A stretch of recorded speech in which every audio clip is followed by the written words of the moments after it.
Hello and welcome back to Hardspace Shipbreaker.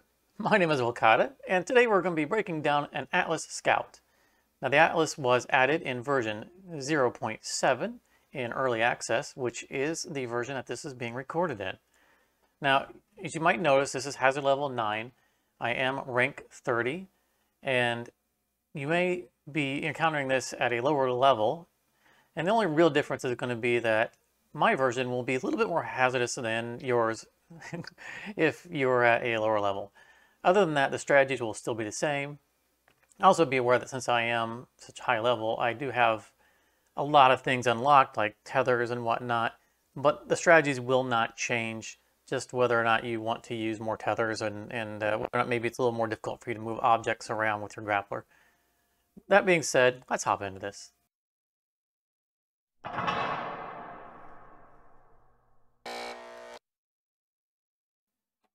So the Atlas Scout is the first of the new ships. And what we're going to want to do first is just get everything off of the exterior. And so let's get these antennas out of the way. Go ahead and open the door, because we don't need to wait for the door to be opening. Let's go ahead and get rid of this airlock control as well.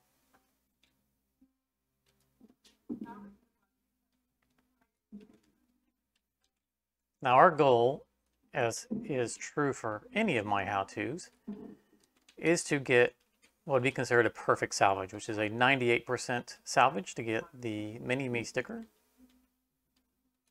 It's okay if you don't get 98.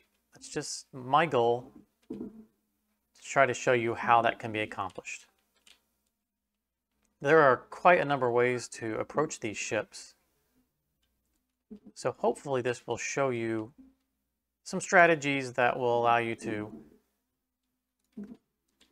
either accomplish what your goal is or to, maybe give you some other ideas to do things differently. Feel free to come up with your own strategies. All right. There shouldn't be anything on the back for us to salvage at the moment. Now, the interior is going to be pressurized. If you are playing this in a lower level, you might have a working atmospheric regulator. I can assure you I'm not going to. So we're going to just assume that there isn't one. And that's how we're going to approach this. First thing we want to do is get rid of all the little bits that are floating around. I'm going to see if there's anything loose floating around in here. Does not appear to be. Now I find it to be a good general practice to seal everything off and depressurize one chamber at a time. So that's why you'll see me closing the doors behind me. It's not always strictly necessary. It's just the way I like to operate, just to minimize random bad factors. If something goes wrong in a depressurization, at least it'll be contained within the chamber that is exposed. So, noting that we have floating objects in here, I'm going to depressurize this ship by going down through the floor. Also note that there is a bug in the game currently where these atmospheric regulators, even though they are attached to the wall, as you can see by the pulsating symbol around my cursor, when the room that they are in becomes depressurized, they will fall off the wall. That is new to this version, and as far as we're aware, is a bug. So it may be that you will lose an atmospheric regulator to it banging around during depressurization, and that's just kind of unfortunate. But right now, it really can't be avoided. So what we're going to do is we're going to depressurize going through the floor. This is a good stable way to depressurize. You don't really want to cut through walls typically, because the supports on the walls here are strong, so this won't break the area around the depressurization. So here we go. And nothing. Oh boy. All right, so we have a pressurization bug. As you can see, this whole area is pressurized and available to space. Alrighty then.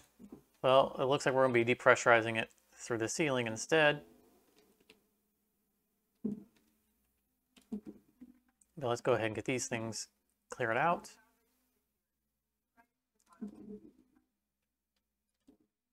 Get everything on the barge that goes on the barge. Get that guy into the processor.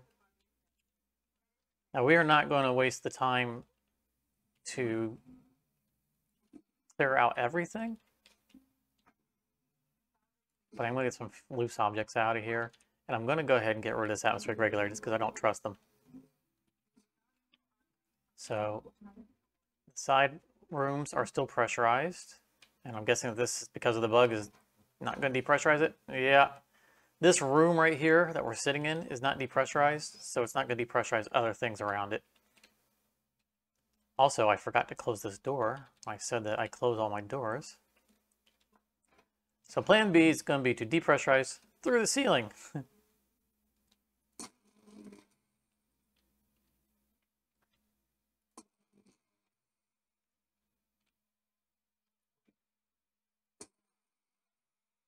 All right.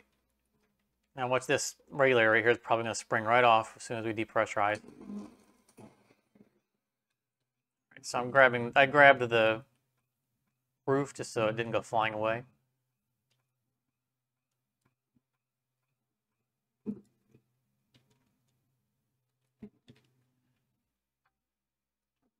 If you're new to this game, you'll probably quickly learn that these lights are more or less negligible. You don't necessarily have to grab all of them. But we are going for, the 98% award, and, grabbing a few extra things just isn't going to hurt. All right, so the bottom is still pressurized because we closed that door. Doesn't look like we lost anything, which is good. We're going to do a quick scan of the environment to make sure nothing shot out that we didn't see. All right, I don't see anything floating around.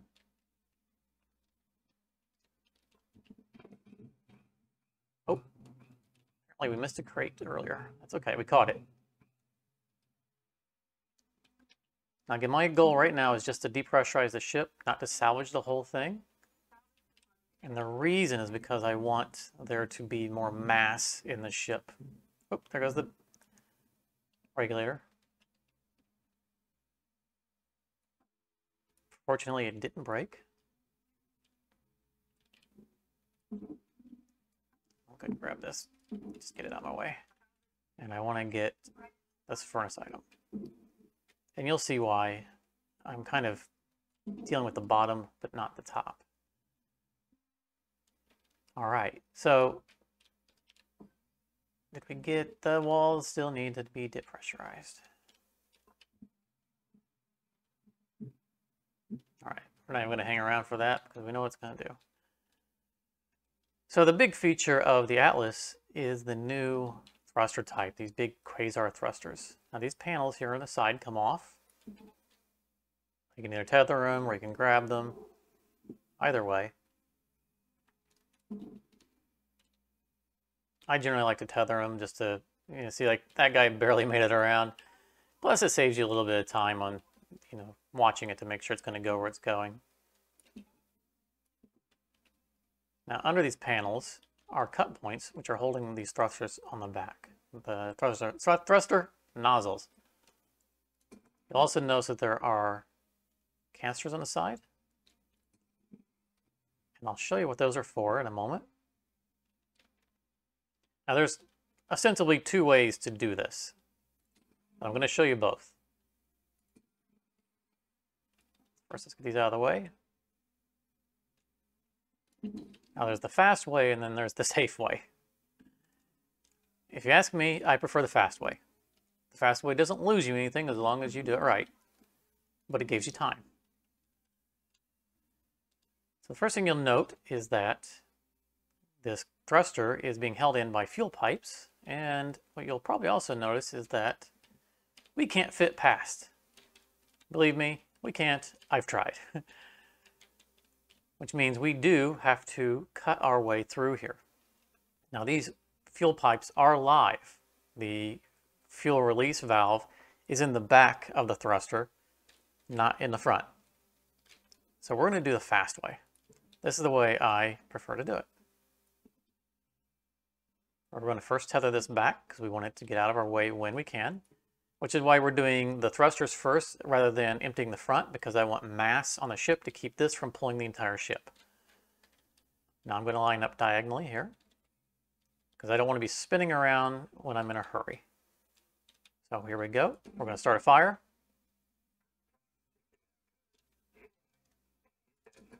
Making sure we don't accidentally hit the thruster itself. And see, if we keep this angle, all we'd have to do is just turn the split saw. And that'll pull away. Now we're going to fly through the ring of fire. You can see it's working its way towards the back, but you can see it's fairly slow. And just got to get back here, pull the switch. That splits open the thruster and puts out the fire. Now there's no loss to the fire coming down through these pipes. As you can see, the pipes aren't a processor item or anything else. They don't get destroyed. So there's no loss to doing it that way.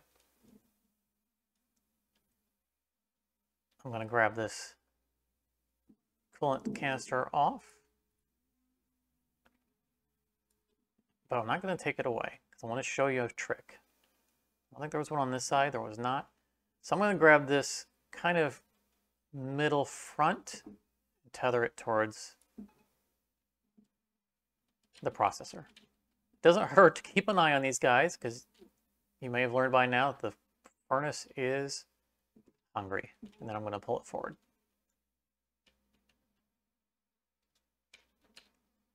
There we go. Now you can do it in one tether, but I like to do it in a couple just to be safe. The middle front is going to pull it kind of forward, kind of sideways. I don't want it banging into the ship too much. So it's kind of the sideways I'm looking for, and then that's going to be the forward pull. Now, here's the tricky way of doing this. It takes a little bit longer. Let's find the coolant. I'm just going to bang this coolant hard into here and catch it again. I see it's leaking. And if you can just aim that thrust, the coolant at the pipes, you can ice them down. And that lasts pretty good a long time. Now I'm just going to collect this. Same as before, get a good turning angle here. I'm going to cross cut. And I'm going to rotate, cut. Notice I didn't even bother to pre-tether this. Didn't need to. No fire. Which reminds me, still got this one on the back wall. So let's send him with his partner.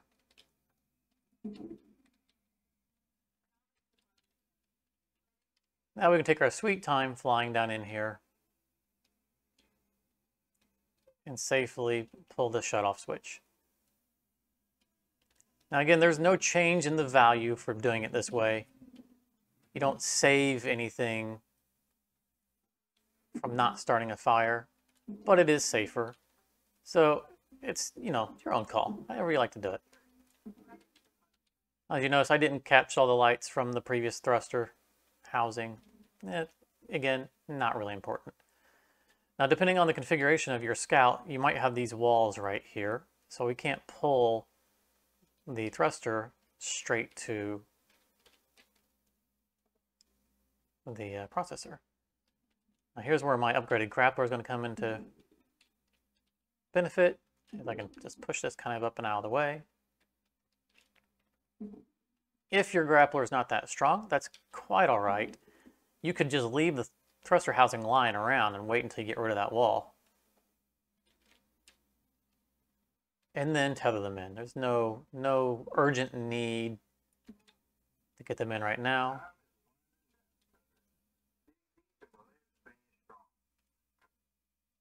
And I don't believe these have any value, but I'm going to grab them anyway.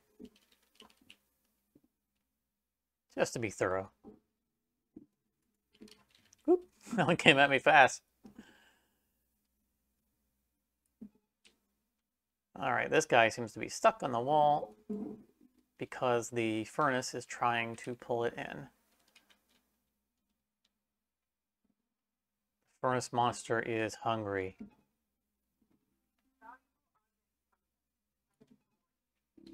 See if we can pull it away from the wall a little bit. May not be able to. Get it past that little hump. Come on, buddy. There you go.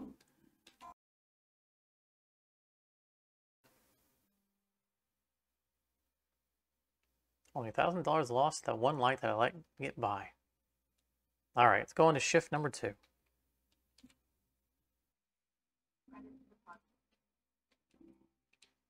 All righty. Oh, we lost another light. Again, not important. Not concerned at all. Now, double check and make sure we did indeed depressurize everything. On these back walls where you've taken away the thruster housing are some barge items that you want to grab. Be careful with your cutter here. You don't want to set off these canisters. This whole thing is a barge item, so you don't need to split anything apart.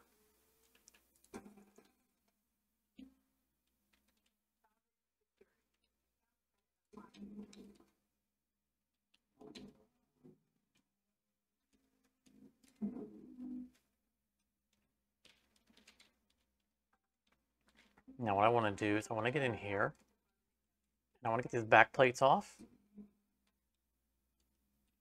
It's going to make clearing out this interior much easier.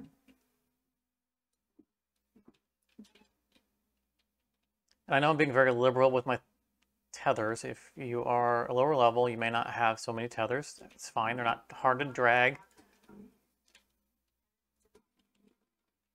I'm just really doing it for brevity, for showing you what needs to be done a little more quickly. Now I'm going to clear out this bottom chamber.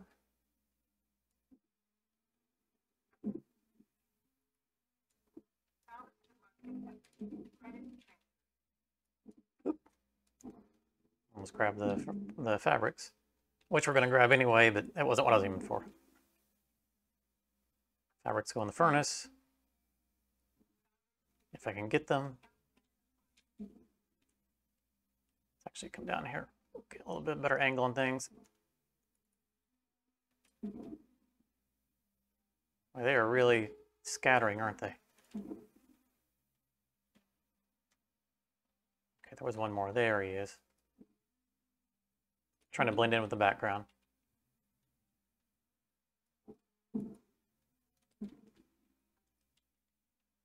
Now this is something that's completely unnecessary to do and arguably doesn't have any real value. But since we're going for our maximum percentage, even though I have ignored some of the lights, I just want to do this as a reminder that doors are processor items. So if you like, you can cut them out and get a few credits. As you can see, they're not worth a whole lot. So don't feel bad if you leave them. A quick cut along the bottom, and they come out mostly intact.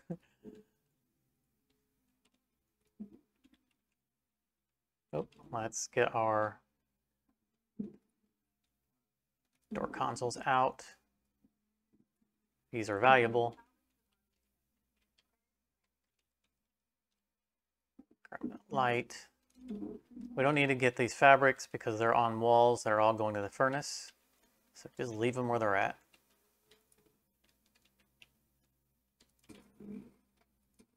Start getting these walls cut free.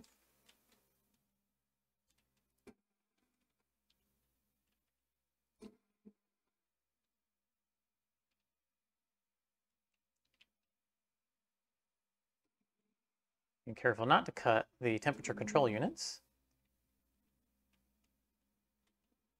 Kind of push that away. I'm running into a thing that I don't want to have to cut. All right.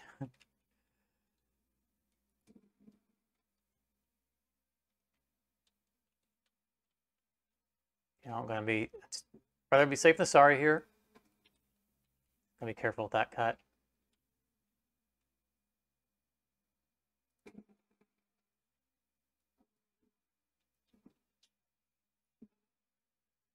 Excuse me, sir, why are you not in there?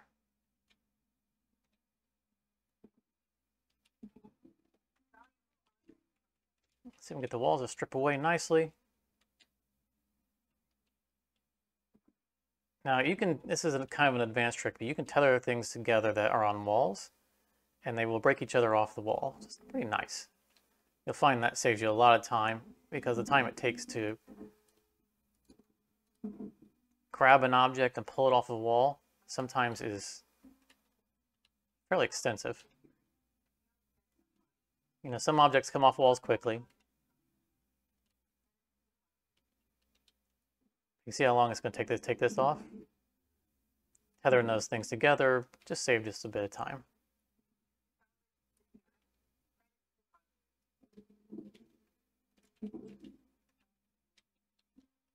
We're leaving the little purple cube there for a moment.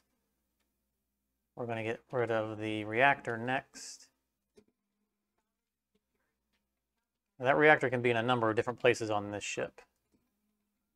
Seems that we missed a sensor array here. Sneaky little guy.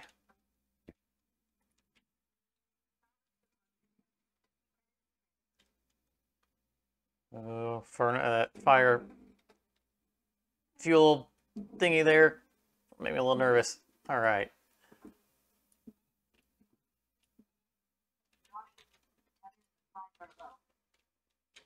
Let's get this door out of here. Airlock.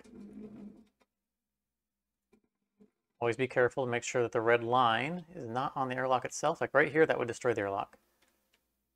This will not.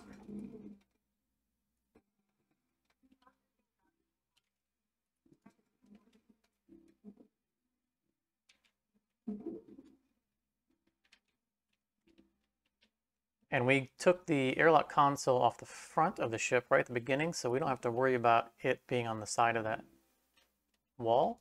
We don't have to worry about losing it. This is why we got it right at the beginning. Reduce the number of things that we can accidentally forget about.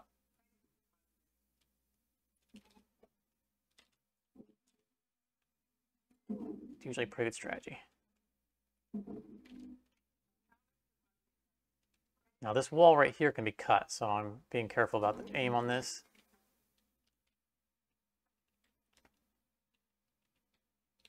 Did we get the other one? We did. All right. So I want to push this whole thing forward. Actually, before I do that, just to make this a little easier, let's get this off the front. Looks like there might have been a light we missed as well.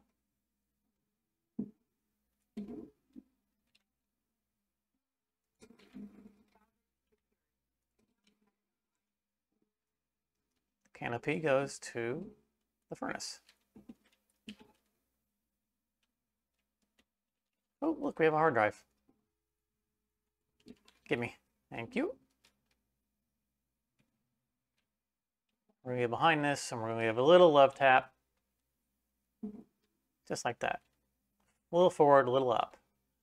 Don't want it to be bumping into the ship. Just want it to get out of the way. So the reactor will not always be on the front plate like this. Normally I would just tether it straight to the barge, but since it's on a loose object, I was dragging it manually. And we are out of tethers. That's all right. We are right next to the master jack, so we will take advantage of that.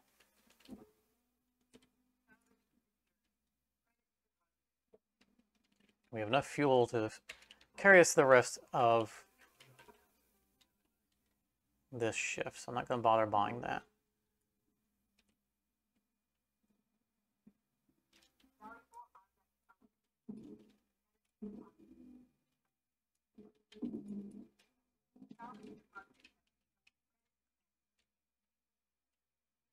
Now there can be all numbers of objects in the cockpit.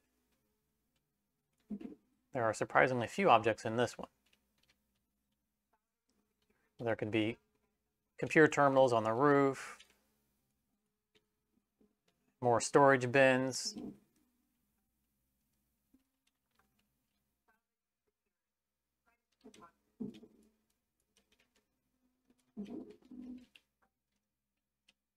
And there is a strategy that can make them a little bit quicker to salvage, but since we didn't have much in here, I didn't bother doing it. But I'm going to do the other half of the strategy, so you'll see what I'm talking about. Just a moment.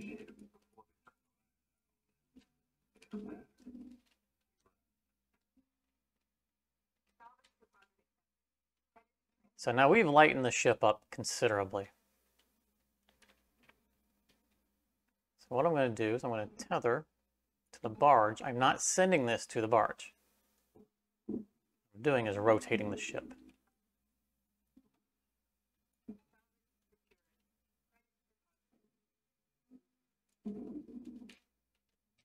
That's good enough right there.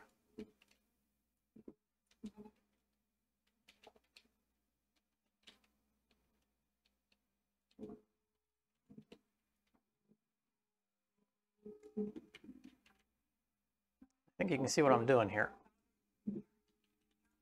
So before I do any more of these, I am going to get rid of this guy and pull him away in case he arcs. There we go.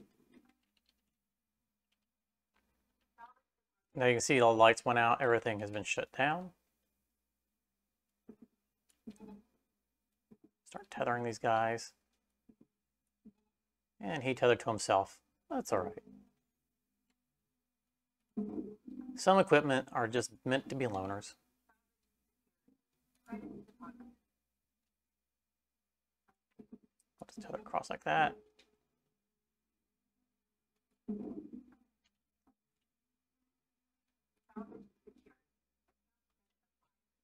can see how much more quickly this is going since I turned the ship to face the ground. Which is why I didn't bother with this top half earlier. I knew I was going to bring the back open. It just made it things so much easier. Now, as I was mentioning, the cockpit is full of items. You can do this exact same trick. Just rotate it back the other way. You can just float inside the cockpit and just fire everything straight down the cockpit into the barge. All right, I think that's going to be everything. Now, we did get lucky on this ship. There wasn't a radiation housing or a air filter, which is kind of surprising at grade 20, hazard level 9, but that is the nature of the game. So we have 2 minutes left. Let's get this bad boy into the furnace.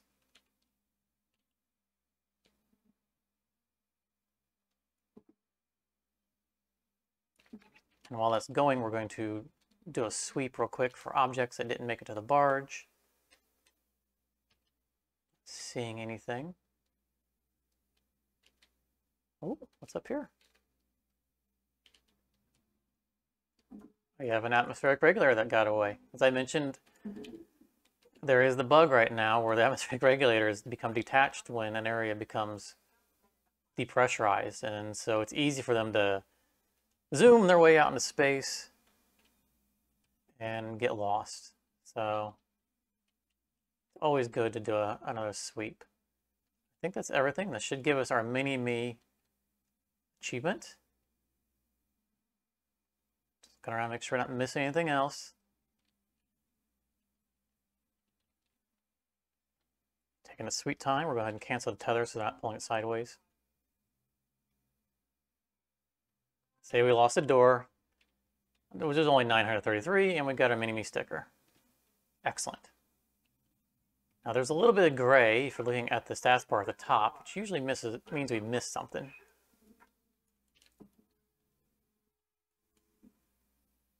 Like another atmospheric regulator. So if you see a fair amount of gray, take a look around. See, that sealed it up nicely for us. Woo, brakes. Oh, okay, we came in a little fast there. I wanted to grab some fuel real quick before next session. And we're gonna head back into the hab, get our summary. 99.4%, and that's with us ignoring some of the lights. So as you can see, we could have done better. No reason to bother. That was a pretty tidy run, and that was the new Atlas Scout. So I hope you guys enjoyed it, and I hope that it was informative. Again, there are a bunch of different ways of doing that. These are just kind of some of my takes on it and some of the tips and tricks that I can pass on from having played this game an extensive amount of time. But if you enjoyed it and you want to see more of these and you're new to the channel, then consider subscribing, because there is going to be a whole series of these. Well, there already is. But there's going to be a refresh series, and there will be all the other atlases out there, which probably are by the time you're watching this. So like it if you liked, and leave a comment if you had any alternate ideas, or if you saw that I did something that could have been done a better way, or maybe if I missed something, because I learn a lot from my viewers. Beyond that, thank you very much for coming out, and hope to see you in the next episode.